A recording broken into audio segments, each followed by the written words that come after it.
मित्रांनो, ITR भरण्यासाठी मुदतवाढ आलेली आहे. शासनाने 31 ऑगस्टपर्यंत आता ITR भरण्यासाठी मुदतवाढ दिलेली आहे. पण ही मुदतवाढ सर्वांसाठी नाही.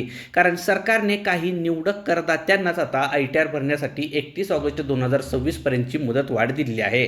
आता या निवडक करदात्यांमध्ये नेमके कोण कोण येतात, कुणाला या मुदतवाढीचा फायदा घेता येईल आणि कुणाला 31 जुलैनंतर ITR भरताना दंड बसेल, याची सविस्तर माहिती आपण या व्हिडिओमध्ये घेणार आहोत. तर हा व्हिडिओ शेवटपर्यंत नक्की पहा. नमस्कार, मी रोहित आणि तुम्ही पाहताय मराठी इन्फॉर्मर रोहित गोरे. मित्रांनो, ITR भरण्यासाठी 31 ऑगस्ट पर्यंतची जी मुदतवाढ दिलेली आहे, ही मुदतवाढ नेमकी कोणासाठी आहे चला पाहूया.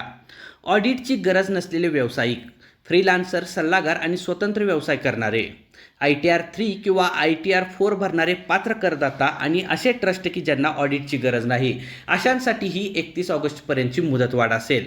आता ही मुदतवाढ नेमकी का देण्यात आली, तर व्यावसायिकांना कागदपत्रे पूर्ण करण्यासाठीचा अधिकचा वेळ मिळावा, खाती व्यवस्थित तपासता यावीत आणि फायलिंग पोर्टलवरील ताणसुद्धा कमी व्हावा आणि ITR भरण्याची प्रक्रिया अधिक सोपी आणि सुरळीत व्हावी म्हणून ही मुदतवाढ देण्यात आलेली आहे.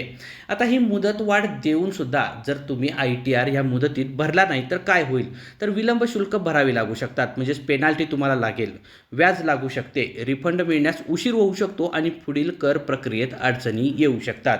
तर हीच होती आत्तापर्यंतची ITR बाबतची नवीन अपडेट. ही अपडेट व ही माहिती तुम्हाला कशी वाटली मला कमेंट करून नक्की सांगा आणि असेच नवनवीन माहितीपूर्ण व्हिडिओ पाहण्यासाठी आपल्या चॅनलला सबस्क्राईब करा आणि बेल आयकॉन प्रेस करून ऑल नोटिफिकेशन ऑन करा.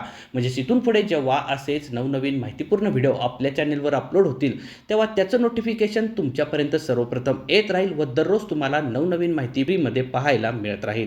धन्यवाद.